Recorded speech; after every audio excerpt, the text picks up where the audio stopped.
I think we got the buttons and everything. Man, the new computer is, well, everybody's good and bad. No, that's nothing new. Um, I would say my big question to you all, yeah, you can tell I got the hats on, is um, what do you all have to put your land to bed at this time of year? And if not, what do you do? And like that, because I mean, it's clear to me, for example, in the southern climes of the United States, they do have seasons. That I mean, I believe that. Um, I'm willing to believe it anyways. And I assume that means that the character of the land changes at this time. Um, and so what do you all need to do? I assume your primary focus is not the upcoming frost. Um, but yeah. It's also besides just that, I mean, it's just so hard to like contemplate how um you know, I've often heard this say like if you don't believe in hell, how can you have, good morals? Sort of thing. And I think what we firmly believe in Wisconsin is that if you don't have, permafrost, how can you have good morals? So I guess that's another way to put out what I'm saying in a more philosophical sense here. Um, okay, I we're just gonna go through a couple of issues here that have come up in the comments. Hopefully, this is sort of my non-live way of responding to them. People have said, just for example, and I'm going to use the point right here. Um, Mr. Erickson, we think, we don't necessarily like him, but we think they discriminated against him. Okay. And my response to that is I don't even ask that question about whether I like the guy or not like the guy. And beyond that, you will also, because I am not just an advocate, but a paid advocate, you will never hear me say anything bad about any client of mine, for lots of good reasons, not just the money relationship, but also that's what I'm an advocate. So that would sort of undermine that position, wouldn't it? So obviously, if you heard me say, you got to take what I say with that angle in mind.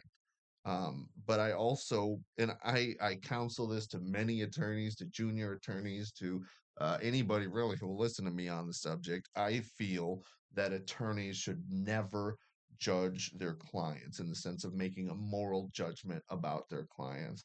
And I think that it's fatal, uh, if not to the attorney client relationship, then to the representation to do that. And the classic lens that I'm going to use here, the classic example that I'm going to use here is, and this is when it first came up in my mind, is we would have new attorneys back in the days, when I was a paralegal, and they would say something like, I don't want to represent XYZ client because they're a stripper and that's against my morals. Okay. And to me, that always seemed bizarre because they pay in cash, and others, there's a lot to be said for as clients. They usually have pretty good fact patterns and the stuff that happens to them. I mean, I'm in a bizarre business, there's no doubt about it. And for me, it's good, just the same way for an ambulance chaser, it's good when there's a horrible accident. It's also good when there, for me, if there is a, frankly, a sexual what a word do I want to use? Malfeasance in the workplace, and the worse, the better. Okay, so I just from the that I think that was my starting point. There is from a moral standpoint. Um, how would I necessarily reject a client? And I think, and there's really two schools of thought on this, and I think I have talked about this, but I've gone to plenty of lectures to people who talk the absolute other game, which is never represent somebody that you don't like. And I've heard it explained to me for two reasons. Number one, it's a multi-year relationship much of the time, especially if you're a plaintiff's attorney doing the kind of stuff that we do. And so obviously you got to live with the person. And number two, you have to sell this person potentially to a jury, if not a judge. And in order to do that, this is sort of the I only sell the products that I like routine. And I think that there's other people are like, hey, I am a merchant, and I'm not really into promoting whatever kind of lifestyle, but if people want prophylactics, and I can make a profit off of it, I'm gonna sell it. I think those are the two kind of um, to stick with our theme, the opposing poles here. Um, and again, I fall on the squarely on the side of not judging your clients. I also, there's no doubt about it, have a theory, an ongoing theory that I'm constantly testing, a hypothesis, I guess you might say, that attorneys and clients find each other, or conversely, clients find the attorney that's right for them. And, I think that that is just what I've seen, and that one way that we find that to manifest itself is the defense attorneys, for example, and the attitude of the client seem to be very much aligned. Now, you need to understand that there's a lot of mirroring, there's a lot of there's a lot of posturing there on behalf of one's client because again, we're advocates, but that's something that absolutely needs to be kept in mind that deep down I think many of my clients and I are similar in that we won't take an injustice laying down. I mean, I think that that's a common theme, no doubt about it, but um, I will absolutely represent somebody on regardless of and put it another way, let's just look at it.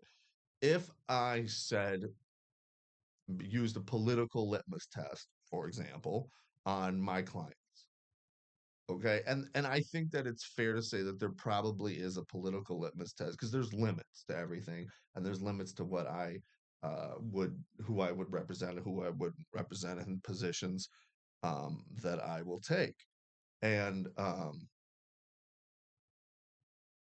there is, but I have to say that and just to stick with the examples, just because somebody has yelled at their employees before, which is something I don't appreciate, doesn't mean, or has alleged to have done that, doesn't mean that they weren't discriminated against. I think we've all come to that conclusion, but it also doesn't mean that they don't deserve to have representation. So that's why I come down on that too. And I also think that it can be the situation where you learn things along the way, not alleging that this is the case at all. Um, and I just want to be clear because I'm going to say it one more time. I'm not going to identify my feelings for Don Erickson or any client of mine at all. And I would certainly never say anything bad about them. But these comments have come up here. So we're trying to discuss to the extent that you're asking this question was if I think that yelling at an employee is reprehensible, which I could see that. Um, why would I represent this guy? And that's just the tone of that question. I'm trying to respond. I think that not that I think that I agree with the premise or anything like that. And thanks for allowing me this time to carve out all those exceptions here. But I want to be clear that it's our job to advocate for a position. And it's also, here's another great example. People, you may think that some client is crazy and you may think that they're a big, huge pain in the ass to work with. And that may be in itself grounds not to work with them. But it's my feeling that almost sometimes, especially, crazy people get discriminated against. And if we only had the rule where we have to like our clients, I think ultimately, um, again, for lack of a better word, crazy people would not be represented. And I don't think that's not really a world that I want to live in. They'd be denied access to the courts, is another way to put it. And I just don't think that's right. So that is where I'm at. I do think that crazy people, reprehensible people, all have rights too. And I guess finally I'll close with, because this is, I think, the icing on the cake here. Some founding father, could have been John Adams, or I don't know, Mortimer Sneed, or who knows. Um, and you'll all, of course, correct me, is defending the fellers alleged to have committed the old Boston Massacre. And some of your basic redcoats, I can't remember if it's the soldiers or the officer or whatever he's doing, but I think he's representing some of the soldiers. And the people are, shunning him essentially, for doing that, basically taking the filthy lucre of the of the soldiers, over of the crown, over the what's right. And I think his response is basically what I'll hang my hat on, which is everybody deserves a defense. And I think the corollary of that is true, is everybody deserves to be a plaintiff if that's what the facts, they have sufficient facts to allege that. I don't think that I guess that's the final distinction that I'll make here, is I'm not suggesting that we all need to be litigious. What I'm suggesting is that we all should have access to the courthouse. And I think that that's when you start judging people as an attorney, um, you start cutting off people's access to the courthouse. And especially if we are all doing that, as a body of attorneys, as a group here, as the guild, um, it's going to have that effect. So those are some of the reasons why I appreciate you sticking with us. We'll keep you informed. I used to be a lot better when I got rusty with all this free content from the DWD, I guess. Thanks, everybody. Take care.